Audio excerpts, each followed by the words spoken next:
Thank you, Michael. Gracias, We Michael. obviously desire to Obviamente deseamos hacer todo para el placer de Dios, y es otra forma de decir: hagas lo que hagas, ya bebas o comas, hazlo todo para la gloria de Dios. Como dije antes, queremos mirar el tema del compañerismo, de la comunión, algo que estamos echando de menos de una forma extrema en estos días. La mera esencia de la vida en la iglesia es relacional, y relacional no en una forma superficial, pero en una forma intensa y profunda. El modelo para eso, por supuesto, es la Trinidad: el Padre, el Hijo, el Espíritu Santo, en esa relación eterna de amor.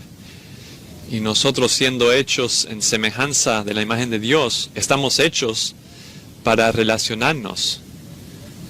Y las relaciones más nobles y más altas de ellas existen en las vidas de aquellos que comparten la vida con Dios, que viven en Él. El Nuevo Testamento nos dice que el Hijo de Dios vino y puso su carpa entre nosotros, tomó humanidad y vivió con nosotros. Y después mandó su Espíritu Santo para vivir no con nosotros, sino en nosotros. Todos somos uno en Jesucristo. En Efesios 4, el apóstol Pablo expresa la misma realidad que leí antes de Primera de Corintios 12. Dice en versículo 15, para que ya no seamos niños sacudidos por olas, sino que crezcamos en todos los aspectos en aquel que es la cabeza, es decir, Cristo, de quien todo el cuerpo, estando bien ajustado y unido por la cohesión de las coyunturas, proveen, conforme al funcionamiento adecuado de cada miembro, produce el crecimiento del cuerpo para su propia edificación en amor. Somos el cuerpo de Cristo, Él es la cabeza. Es su vida que está en nosotros y nos une en vida espiritual y amor. Eso es un tema que vemos mucho en el Nuevo Testamento. Gálatas 3, otra vez somos uno en Cristo. Filipenses capítulo 2, si hay algún ánimo en Cristo, algún consuelo de amor, algún compañerismo del Espíritu, si algún afecto o compasión, completen mi gozo siendo del mismo pensar, en el mismo amor, unidos en espíritu, intentos en un propósito, haciendo nada por ambición propia, pero con humildad consideren unos a otros como superiores a uno mismo. No solo estén mirando por sus propios intereses, sino por los intereses de otros. De hecho, tengan esta mente en sí mismos que estuvo en Cristo Jesús. El mismo tipo de vaciarse de Él mismo en su condescendencia e ir a la cruz por nosotros. El cristianismo es relacional de la forma más espiritual e intensa. Y así debería de ser en la vida de la iglesia.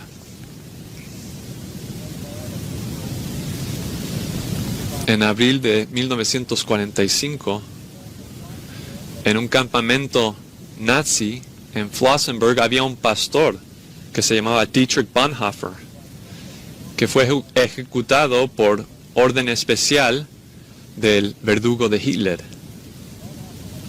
Bonhoeffer fue arrestado 2 años antes y básicamente transferido de prisión a prisión, campo de concentración a otro,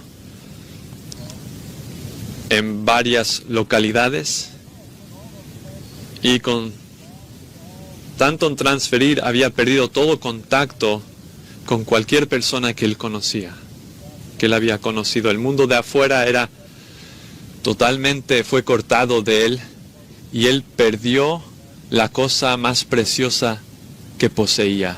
Lo que perdió fue el compañerismo.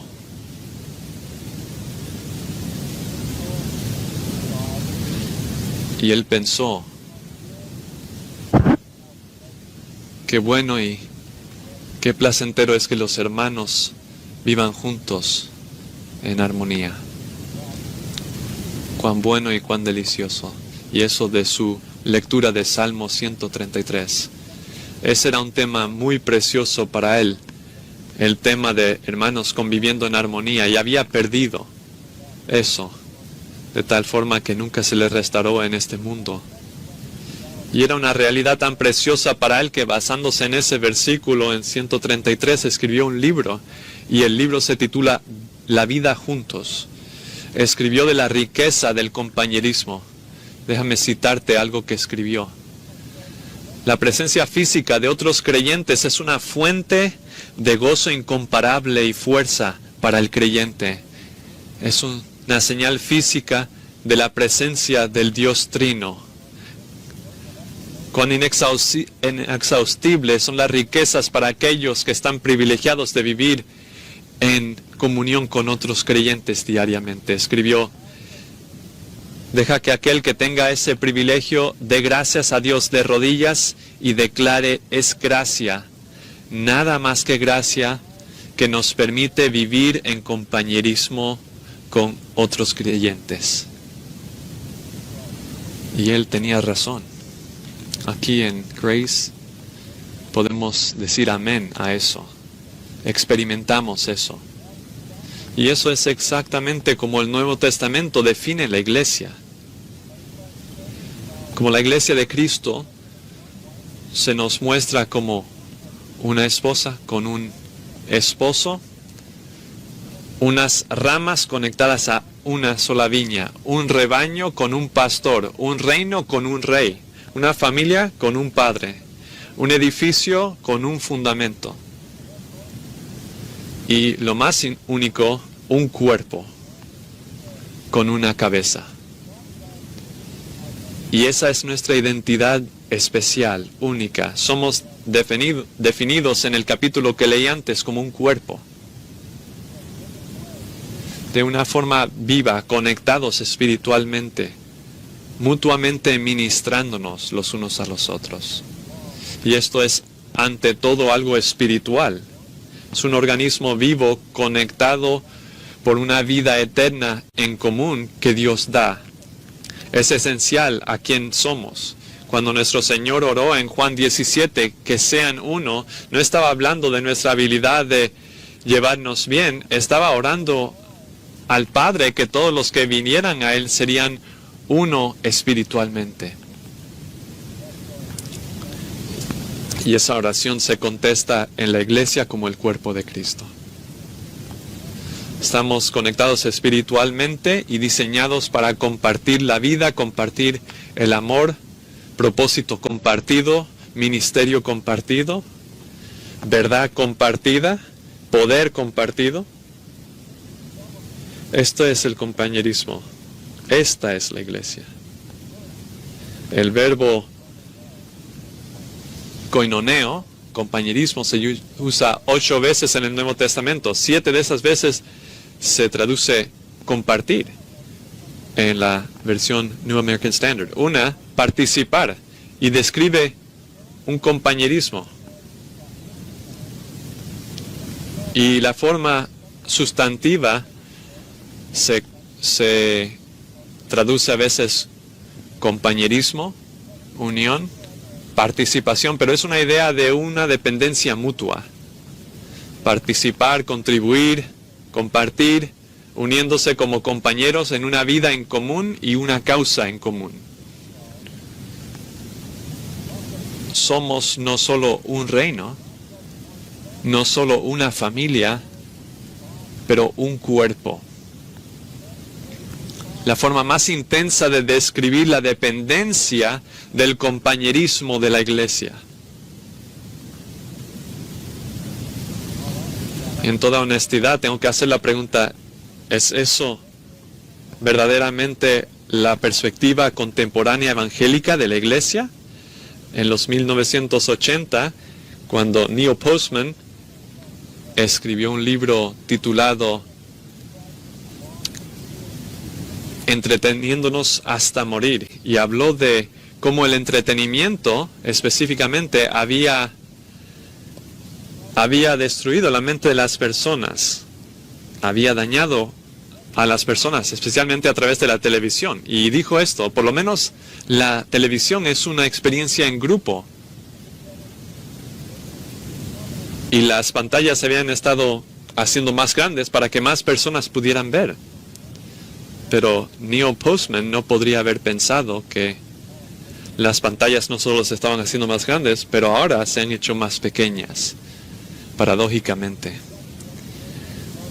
El entretenimiento seductivo sería de pantallas públicas a las pantallas más privadas, tan pequeñas como el iPhone, o aún lentes de Google. Tu mundo te hace tan pequeño que cada persona se hace un creador de su propio mundo privado, un mundo secreto de preferencias, tentaciones, con una fuerza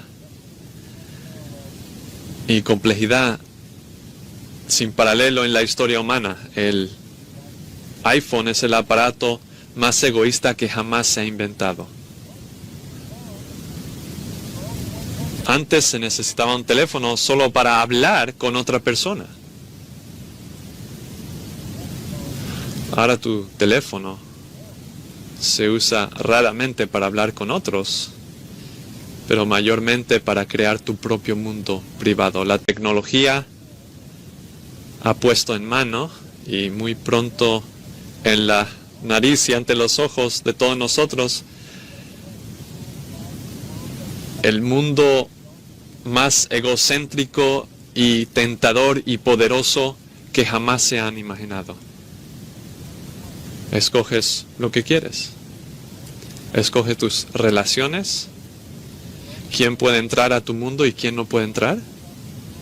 Te conviertes en tu propio Dios. Eres el creador de tu propio universo privado, y fuera de tu propio ciberespacio está la oscuridad de afuera de todo lo que rechazas. Carl Truman dijo: el idioma de la amistad se ha socavado y abaratado por las redes sociales del Internet. El lenguaje de Facebook refleja y anima que seamos como niños. Y esto ha sido algo que se ha infectado como una enfermedad sexualmente transmitida. Y si hay algo que define la niñez, es ser egocéntrico, ser egoísta.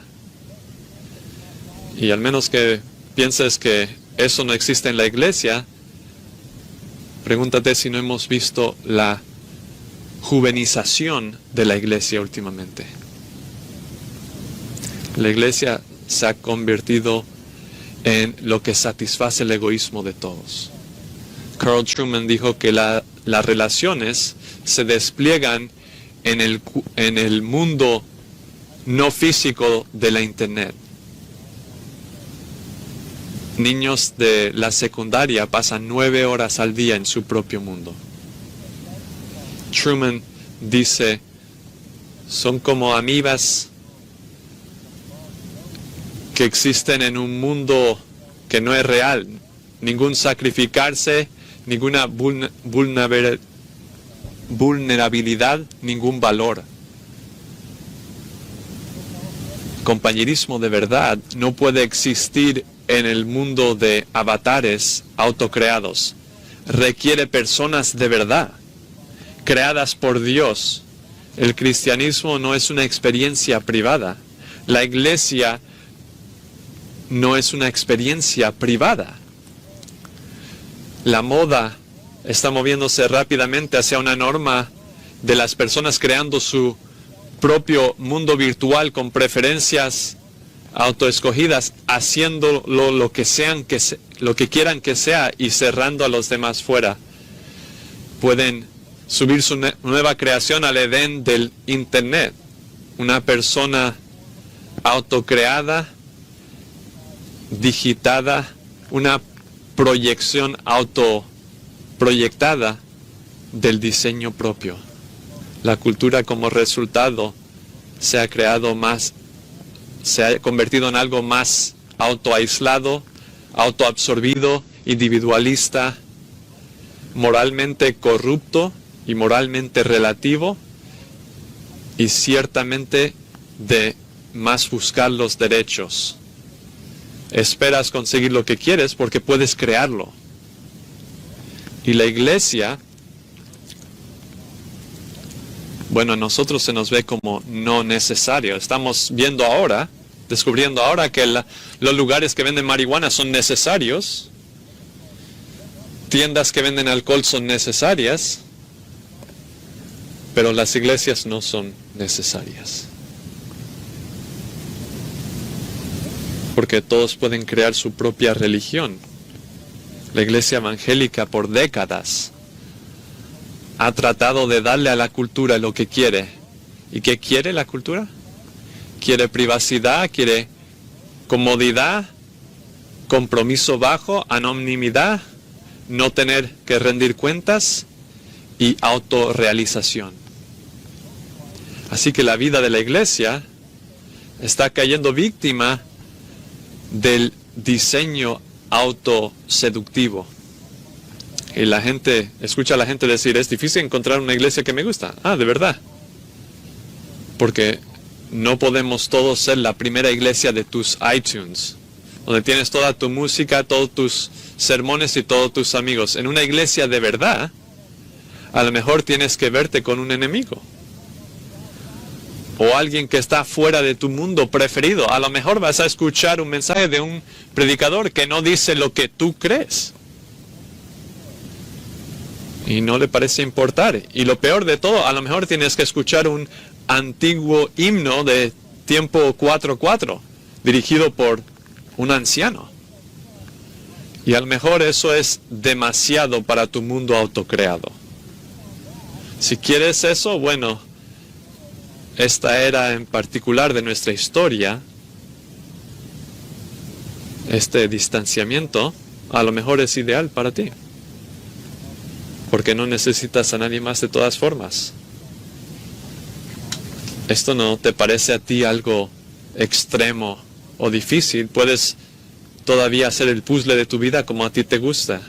Puedes tener tu propia información, experiencia, relaciones diseñadas a tu manera. Pero ¿qué has perdido? Has perdido el poder dominante de la palabra de Dios. Creas tu propio mundo y sin duda vas a sacar la verdad, vas a sacar que sea preciso la realidad, credibilidad, racionalidad, y hasta dejas fuera las relaciones al nivel más importante y dinámico que tienen. Iglesia en línea es popular para algunos.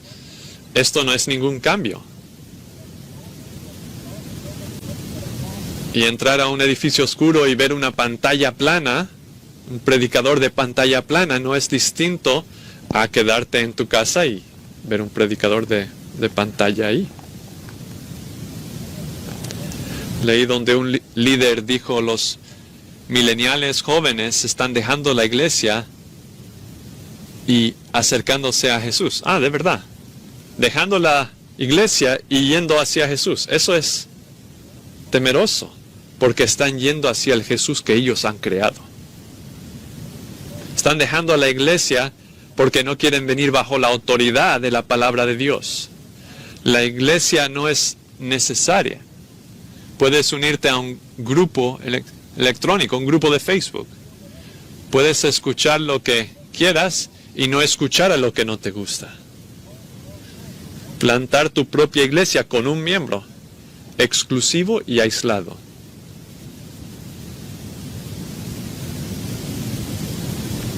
Era hace varios años, cuando la iglesia emergente estaba en vigor y se nos dijo que la iglesia se tiene que conformar a este mismo acercamiento personalizado de la vida. Y los líderes de la iglesia estaban de acuerdo con eso y dijeron, todos deben de poder probar su propia religión juntos. Un líder dijo, yo no adoro a Dios a través del canto. Otro escribió un blog que se titulaba ¿Por qué no voy a la iglesia muy a menudo? Y otro sugirió que puedes tener tu propia comunión personal, Santa Cena, con chocolate y galletas. Y dijo, es un unirse fantástico. Crea tus propios sacramentos, dijo.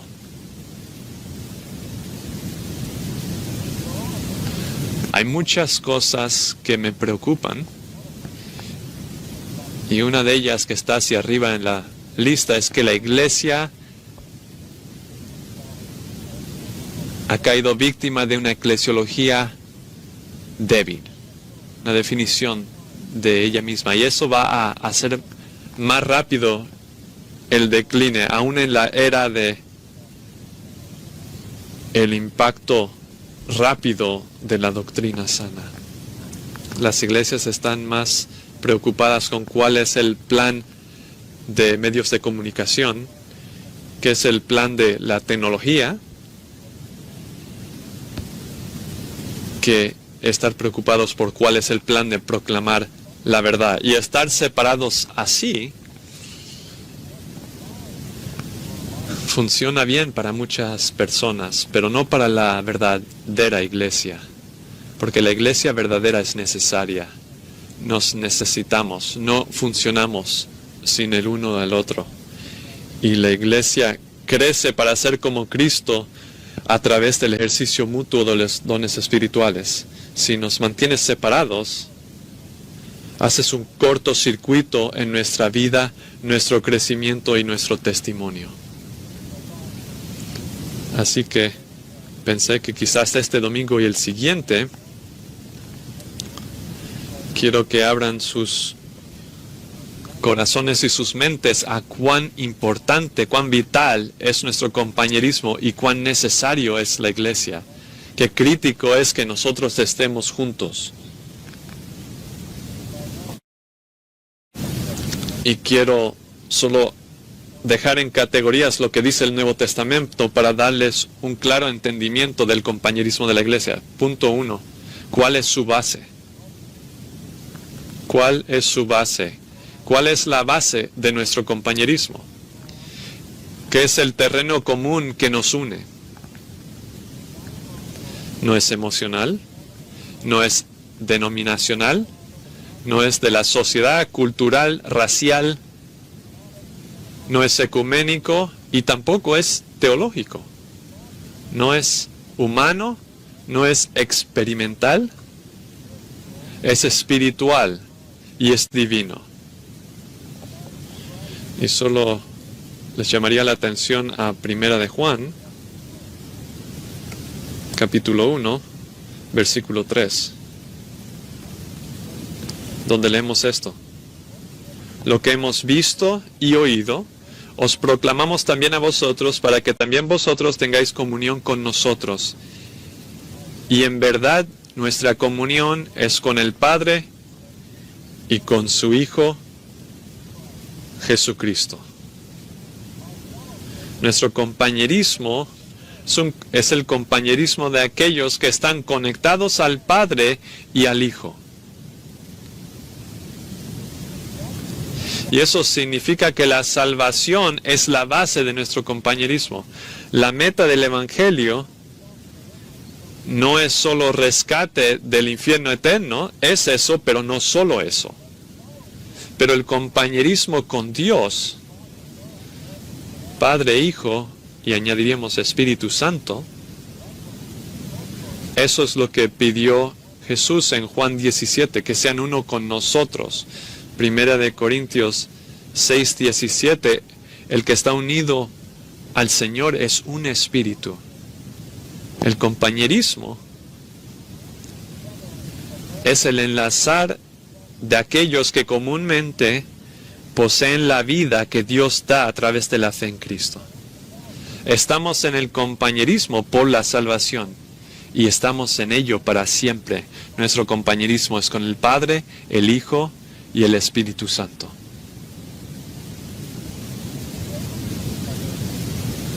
y con cada otro creyente. Este es nuestro compañerismo. Y en ese sentido, es un compañerismo eterno que nunca se acaba, porque vamos a pasar la eternidad con el Padre, con el Hijo y con todo creyente. Escucha las palabras de Jesús en Juan 14. Si alguno me ama, guardará mi palabra, y mi Padre lo amará, y vendremos a él y haremos con él morada. Vendremos a él y haremos nuestra morada con él. Así que no estamos hablando de algo subjetivo, es algo objetivo. Salvación. Creer. El Evangelio de Jesucristo y ser redimido nos pone en el compañerismo.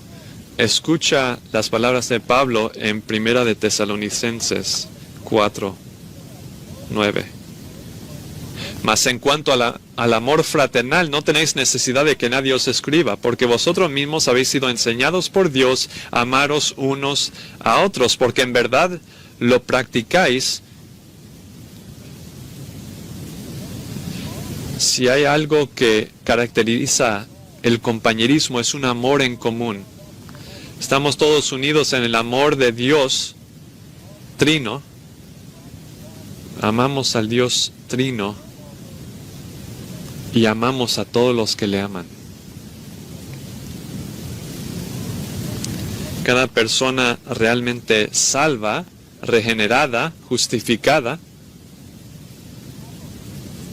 tiene derecho y se espera que disfrute del compañerismo completo de los redimidos, ya sea a pesar de su trasfondo, condición, cualquiera sea su economía, su habilidad, su estatus, porque la base del compañerismo es la salvación. Y Juan hace que aclara esto. Al mirar a 1 de Juan, Juan siempre en esta corta carta identifica las marcas del verdadero creyente. Y dice en versículos 5 al 7, y este es el mensaje que hemos oído de él y que os anunciamos.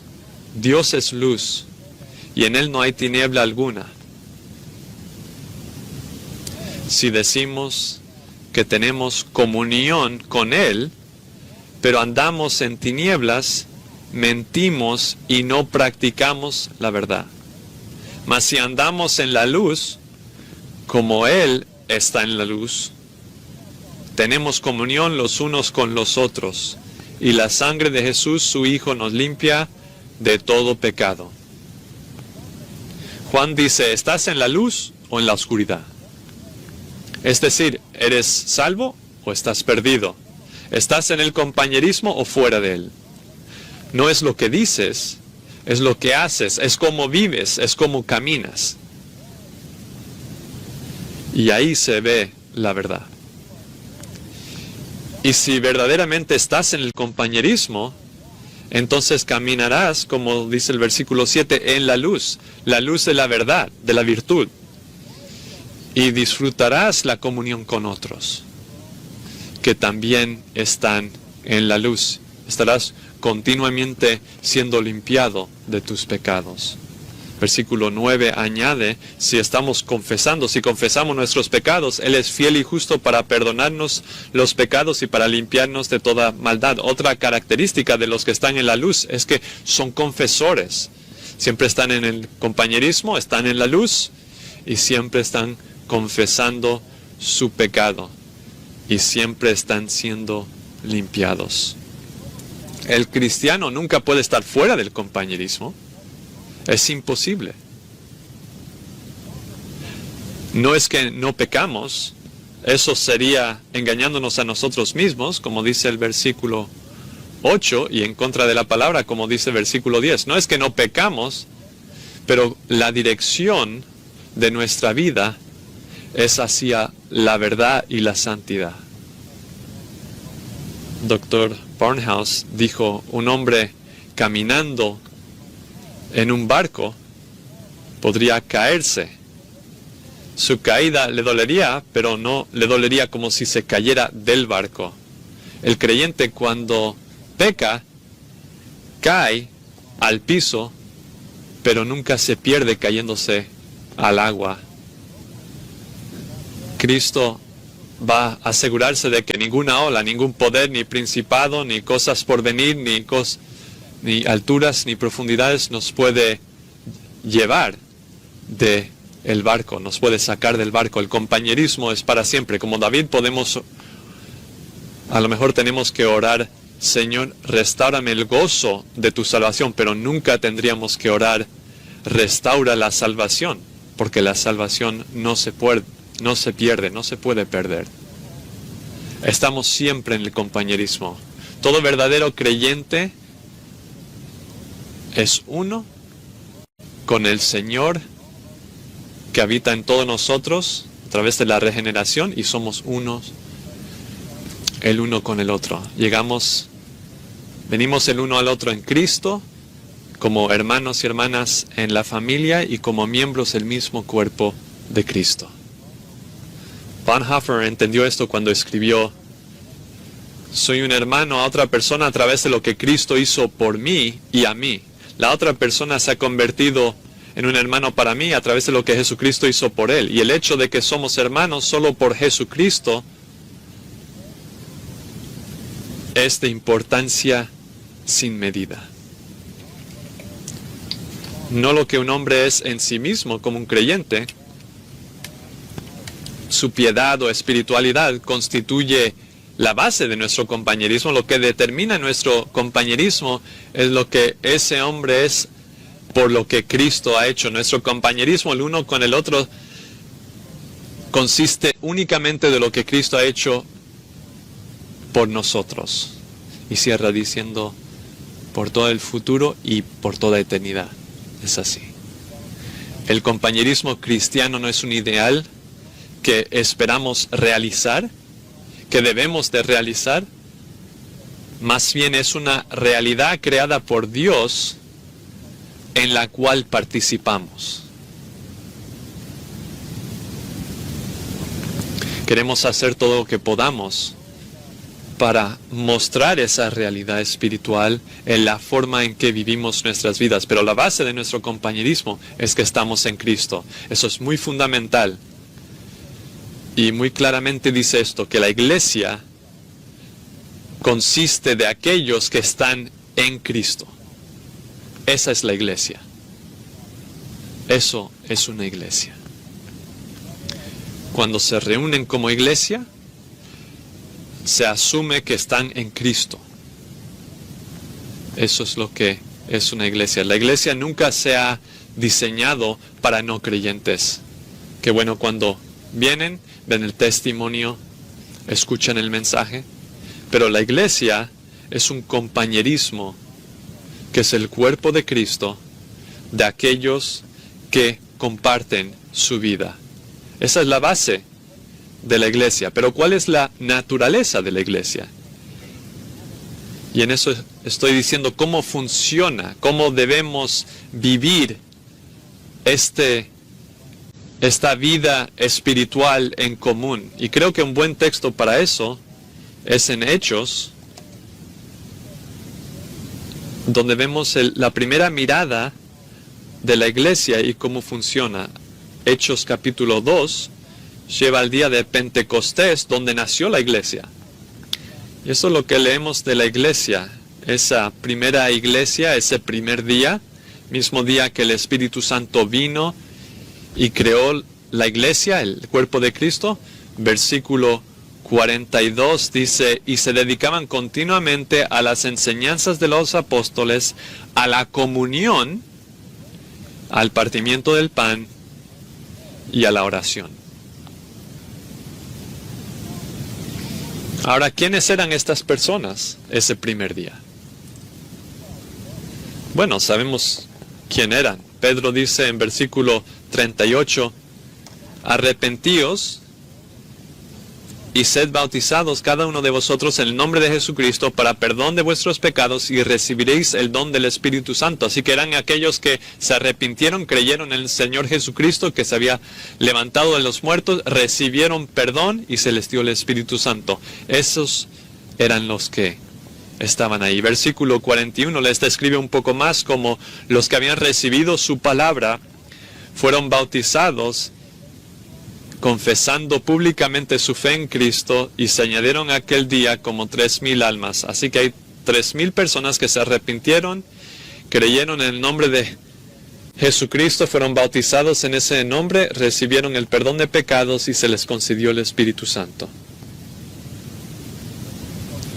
Versículo 42 entonces dice que estaban continuamente dedicándose a las enseñanzas de los apóstoles, la comunión, el partimiento del pan y la oración.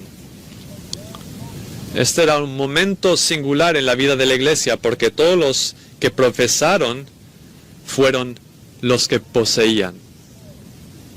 No había cizaña. No había creyentes falsos en el día de Pentecostés. No hubieron cristianos falsos ahí. Era la expresión más pura de la iglesia que jamás ha habido. Versículo 44 dice que lo que les definía, todos los que habían creído estaban juntos y tenían todas las cosas en común.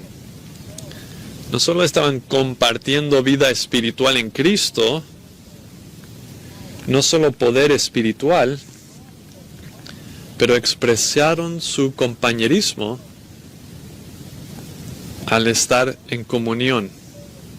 Y llegó al hecho de que había una falta de egoísmo sobreabrumadora. Cualquier cosa que tenían, lo tenían con mano ligera. Si veían a alguien con una necesidad, ellos vendían sus propiedades y compartían según la necesidad de cada uno. Es la expresión temprana del compañerismo espiritual en una forma tangible, una muestra de amor. Y lo increíble es que estas 3,000 personas hasta este mismo día eran judíos que estaban esparcidos por el mundo y habían venido a Jerusalén a celebrar la Pascua. Eran de toda el área del Mediterráneo, no se conocían unos a otros. La mayoría de ellos nunca se habían conocido, excepto los grupos que venían de un lugar, y en un día se arrepintieron, creyeron en el Evangelio, fueron justificados y transformados, y se les dio el Espíritu.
Unlucky to find someone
Espíritu Santo tomando residencia en sus corazones, inmediatamente había una unión de amor que les causó que vendieran sus propiedades para que hubiera recursos para darle a aquellos que nunca habían conocido antes, que se habían convertido en ese mismo día. Literalmente se estarían dispuestos a hacerse pobre para hacer a alguien, a otro rico. Este es el compañerismo. Y no hay nada en el mundo como esto. Pablo lo describe en Gálatas 6:2 como llevar las cargas los unos de los otros y así cumplir la ley de Cristo. Asombroso, en un día, un par de días después, unas semanas, estás liquidando tus propiedades, tus riquezas para proveer para las necesidades de extraños. Versículo 46 dice que había otra cosa. Día tras día continuaban unánimes en el templo. Había iglesia, pero no había edificio de iglesia. Así que se reunían en el templo. Y partiendo el pan en los hogares comían juntos con alegría y sencillez de corazón, alabando a Dios. Inmediatamente hubo esta adoración espontánea, sin fin, compañerismo, sacrificio y adoración.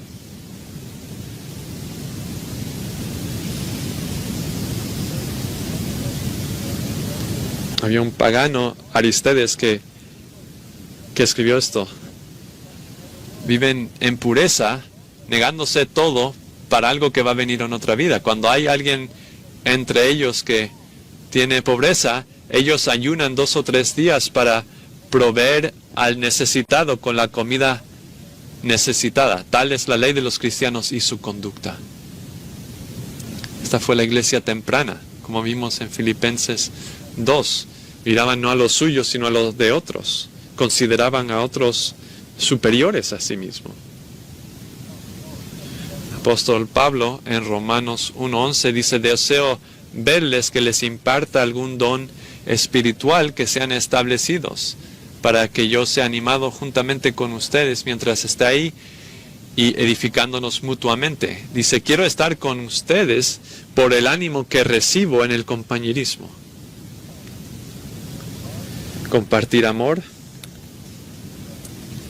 compartir recursos, compartir la vida, sin egoísmo, es la naturaleza del compañerismo cristiano.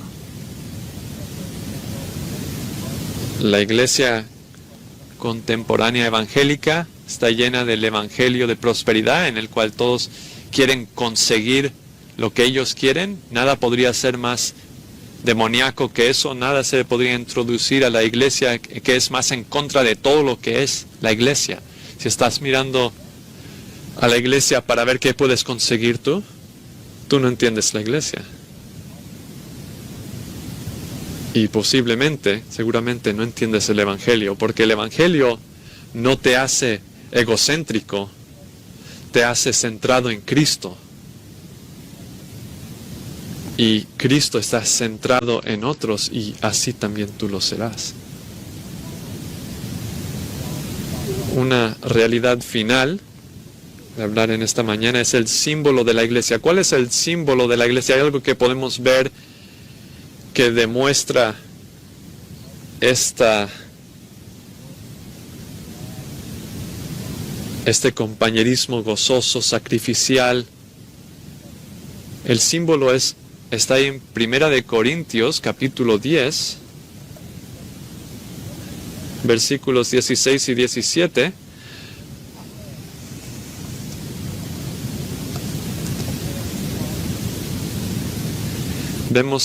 Recuerdan en Hechos que estaban partiendo el pan. Aquí Pablo nos está hablando de algo que hacían al partir pan, es celebrar la cruz de Cristo. ¿Se acuerdan del aposento alto cuando Jesús instituyó la Santa Cena?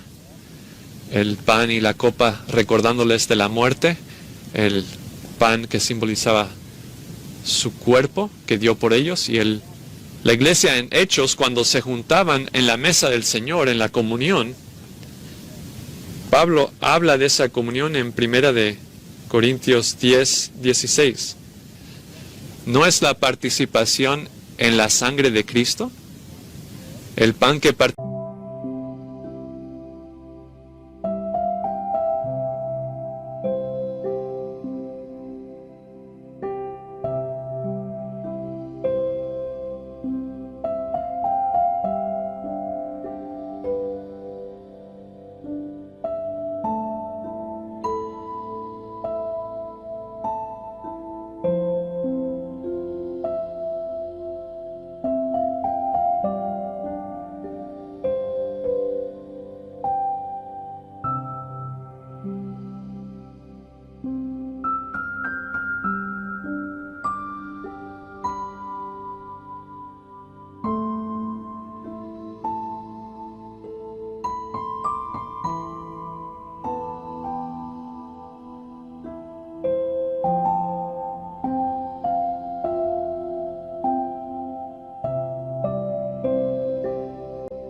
¿no es la participación en el cuerpo de Cristo? Eso es de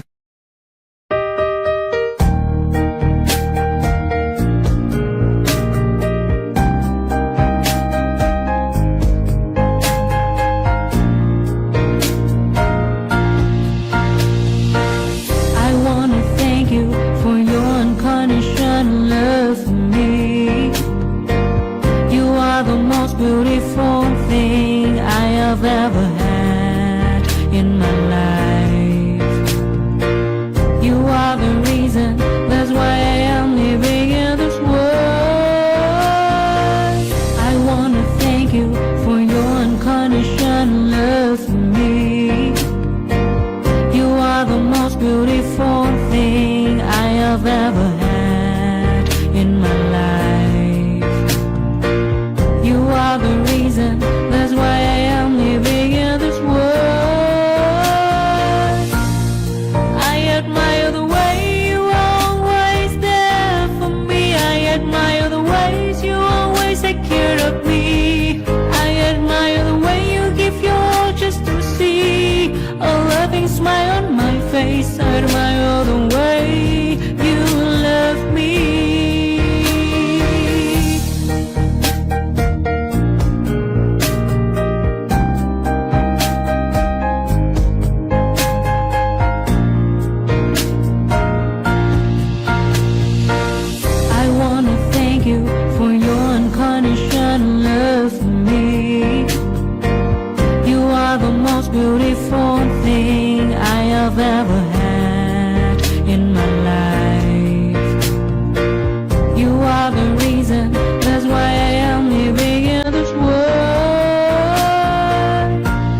tanta ayuda.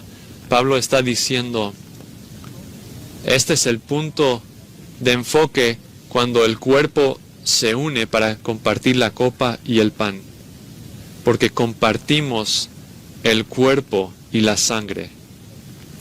Versículo 17, puesto que el pan es uno, nosotros que somos muchos somos un cuerpo, pues todos participamos de aquel mismo pan. Nunca es la iglesia más visiblemente expresando su unión orgánica espiritual que cuando se junta para la Santa Cena. Es la ordenanza hermosa de la comunión. Ha sido pervertida, tergiversada a formas raras en la misa católica, se ha tratado con indiferencia y la necedad de tener un chocolate caliente y galletas. Pero nada expresa la vida de la iglesia como la mesa. Todos venimos al pie de la cruz como pecadores perdonados.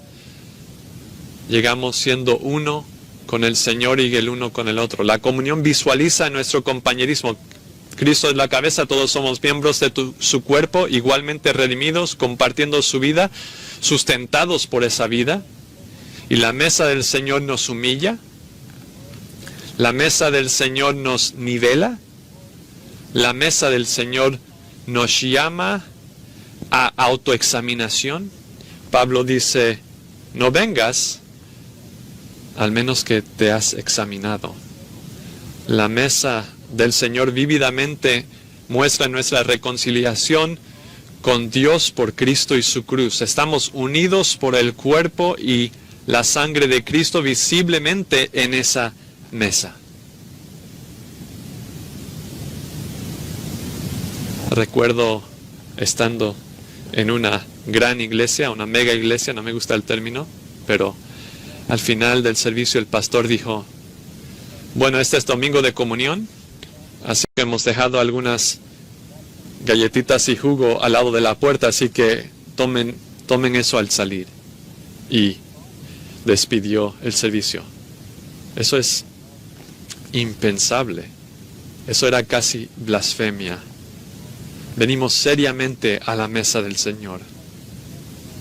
Llegamos confesando nuestros pecados. Llegamos como su cuerpo, arrodillándonos una vez más ante su cruz.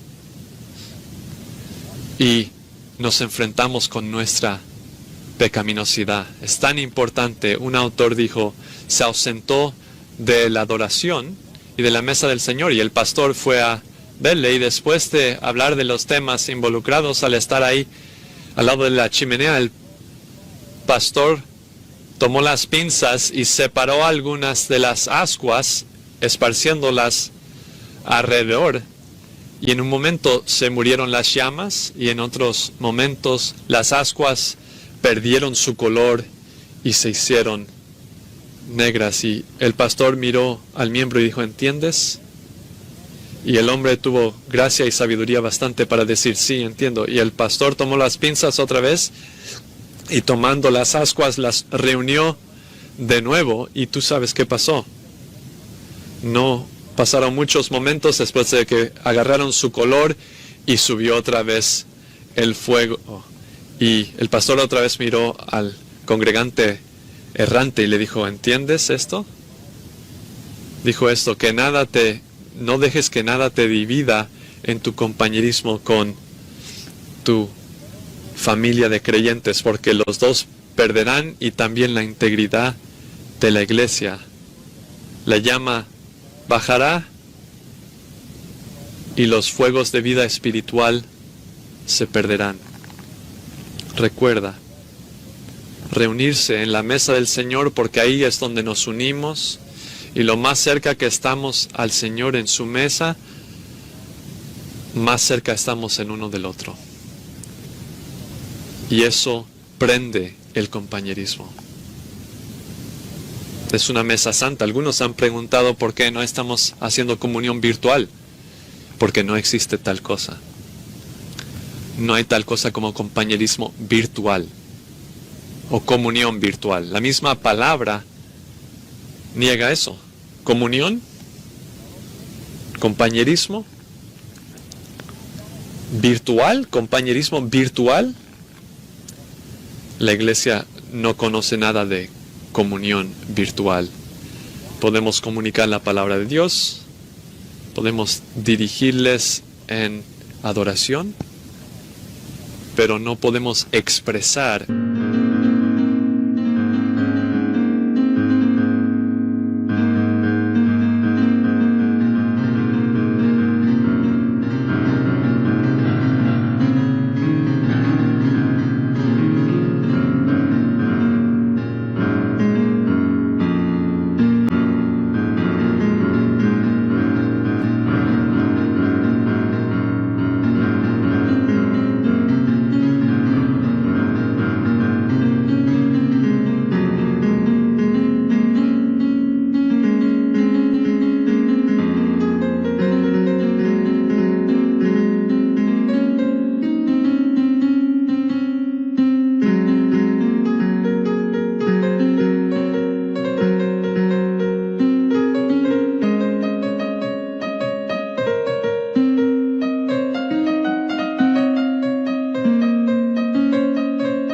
compañerismo. Y eso es uno de los dolores en mi propio corazón. Ver muchas personas que no han experimentado cuando hay una cuarentena, como se está viendo ahora, una experiencia de pantalla plana que no sabe nada de compañerismo real. Si hay algo en todo este mundo loco que es necesario, es la iglesia de Jesucristo. Si te encuentras por un momento sintiéndote cómodo en tus pijamas, un domingo por la mañana, que esto sea una advertencia para ti. Que estás saliendo del camino. Tu corazón debe estar doliendo y añorando el compañerismo. Orando que llegue pronto. Esa es la cosa más necesaria en todo el mundo. Es necesario para Grace estar juntos. Es necesario para nosotros salir de nuestras casas y volver a este lugar vacío y llenarlo otra vez. Y reavivar, prender de nuevo esos fuegos. Hemos sido separados como las ascuas y eso te hace enfriar porque te falta el poder del ministerio mutuo de los dones espirituales y rendir cuentas y expectaciones mutuas y ministerio mutuo. Si te encuentras encontrando cierta medida de comodidad, pídele al Señor que te perdone. Y que prenda tu corazón, aviva tu corazón para el día cuando nos vamos a reunir todos otra vez. La iglesia es un compañerismo y se expresa a sí mismo de ninguna forma virtual, pero en la verdadera vida. Compañerismo gozoso de los santos.